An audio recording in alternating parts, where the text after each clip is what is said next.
Em 1908, algo explodiu sobre a Sibéria com uma força capaz de destruir uma cidade inteira.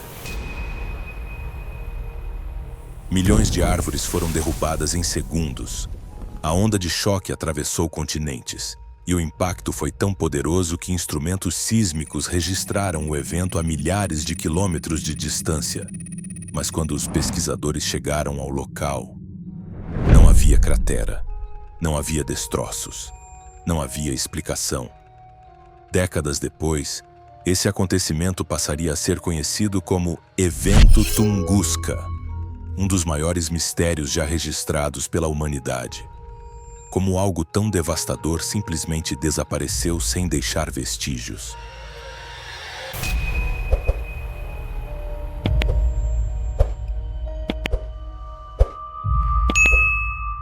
Para entender o que aconteceu naquele dia, você precisa primeiro entender onde aconteceu. A Sibéria Central, no início do século XX, era um dos lugares mais inacessíveis do planeta.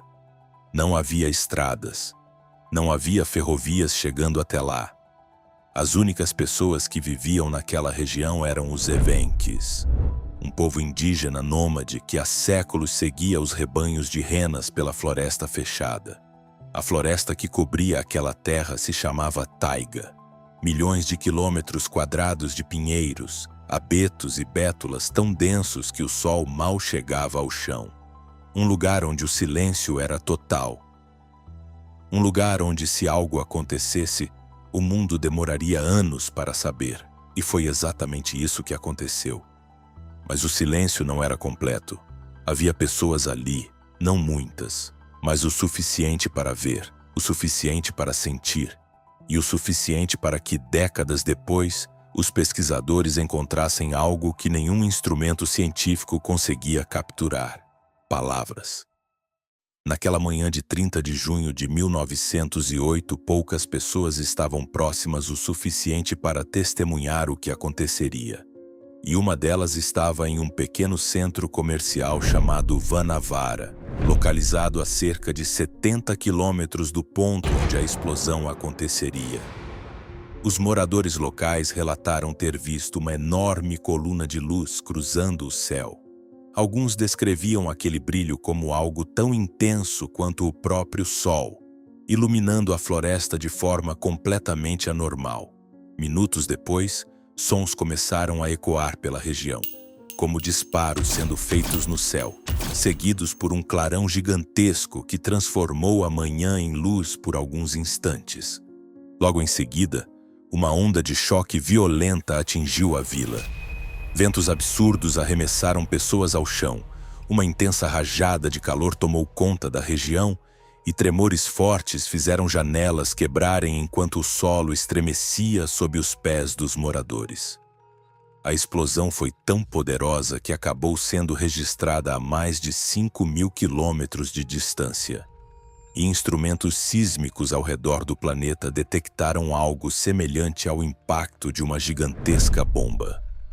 Anos depois, cientistas estimariam que a energia liberada naquela explosão poderia ter alcançado até 15 megatons de TNT.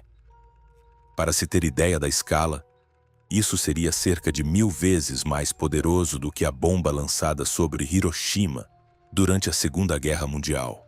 A força do impacto derrubou aproximadamente 80 milhões de árvores em uma área superior a 2.000 quilômetros quadrados, deixando a floresta completamente devastada.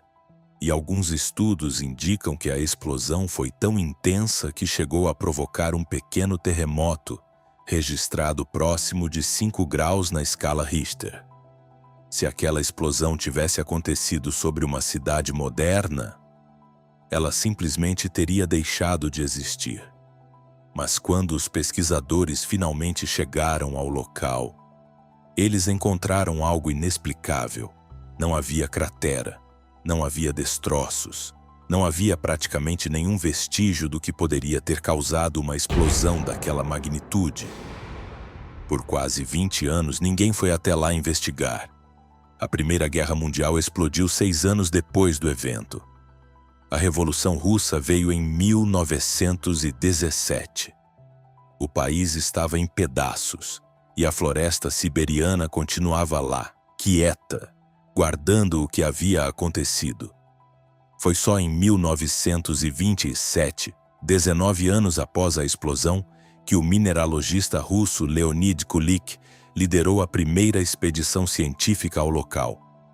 Ele estava convicto de que encontraria uma cratera enorme. Talvez fragmentos de meteorito espalhados pela floresta. Talvez alguma prova concreta do que havia causado tudo aquilo. A viagem durou semanas. Não havia estradas. Os rios congelavam. Os cavalos mal conseguiam avançar pelo terreno.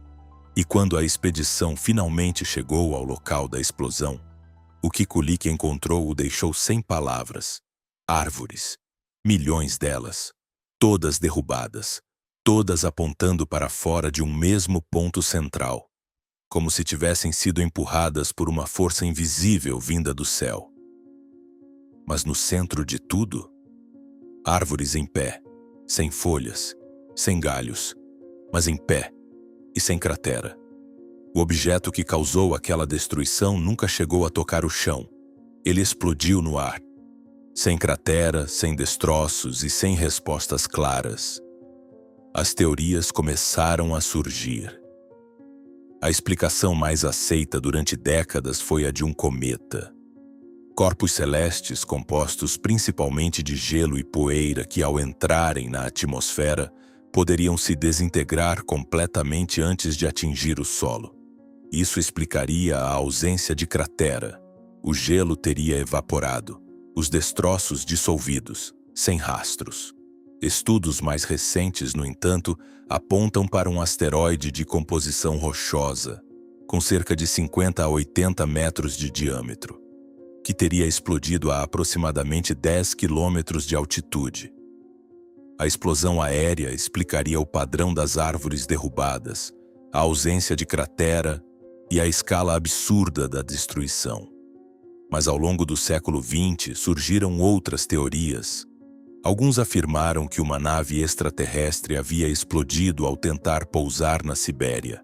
Outros propuseram que um buraco negro microscópico havia atravessado a Terra.